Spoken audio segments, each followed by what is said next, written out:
সাদামাটা রান্নায় লুকিয়ে থাকে আসল স্বাদ। আজকের তরকারি রান্না করে দেখাবো মসুরের ডাল, একদম ঘরোয়া পরিবেশে খুব সুন্দর এবং সহজ রেসিপিতে।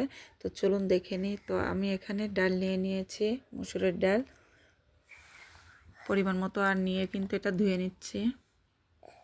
সুন্দর মতো ধুয়ে নিতে হবে যাতে করে ময়লা পানিটা পড়ে যাওয়ার পরে সুন্দর সাদা পানিটা বার হয়। তো এইভাবে করে ডালগুলো ধুয়ে নেব, আর এভাবে করে পানিগুলো ফেলিয়ে দেব। তো আবারও ধুয়ে নিচ্ছে আমি ডালগুলা।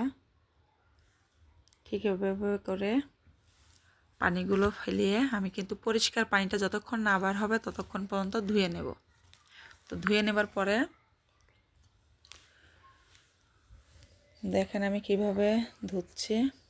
এখন আমি চলে যাব সোজা চুলাতে। তো আমি চুলাতে বসিয়ে দিলাম কড়াইটা, আর এখানে আমি পানি দিয়ে দিচ্ছি আর আলু দিয়ে দিচ্ছি, আর এর সাথে দিয়ে দেব পেঁয়াজ কুচি। দেখতে এরকম হইলেও কিন্তু খেতে অনেক স্বাদ হবে।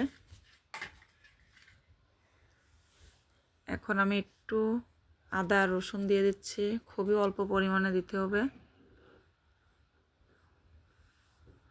তো এখানে আমি কাঁচামরিচ দিয়ে দিচ্ছি। তো কাঁচামরিচটা দেওয়ার পরে আমি কিন্তু এখানে ঢেকে দিলাম, আর ঢেকে সিদ্ধ করে নেওয়ার পরে আমি আরেকটা কড়াই বসিয়ে দিলাম।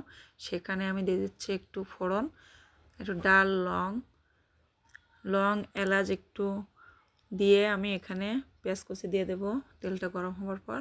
তারপরে এভাবে খুব সুন্দরভাবে একটু নেড়ে চেড়ে ঘ্রাণটা যখন চলে আসবে নিজেই বুঝতে পারবেন।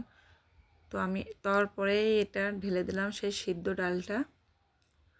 তো ঢেলে দেওয়ার পরে এভাবে নেড়ে চেড়ে নেব, আর নেড়ে চেড়ে নিলে এই ডালটা অসাধারণ হয় খেতে। আর আমার রেসিপিটা যদি আপনাদের অবশ্যই ভালো লাগে, অবশ্যই আমার চ্যানেলটা সাবস্ক্রাইব করে এবং লাইক কমেন্ট শেয়ার করে দিবেন,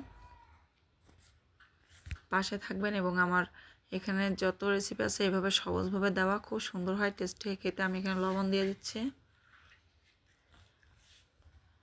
তো আপনারা চাইলে কিন্তু আমার পেজটা অবশ্যই ভিজিট করে দেখতে পারেন। সহজ সহজ রেসিপি, মজাদার মজাদার খাবার দেখতে চাইলে অবশ্যই সাবস্ক্রাইব করে আমার পাশে থাকবেন। তো এভাবে করে আমি একটু ধনিয়া পাতা দিয়ে দিলাম। ডালটা কিন্তু অলরেডি হয়ে গেছে, এখানে কিন্তু আর কিছুই দেই নাই। এটা একদম হোটেলে যেভাবে আপনারা হোটেলের ডালটা দেখছেন খেতে অনেক সুন্দর হয়, ঠিক এভাবেই সুন্দর হবে এবং মজা হবে খেতে ইনশাল্লাহ। তো আমি এখন নামিয়ে নিলাম, দেখেন।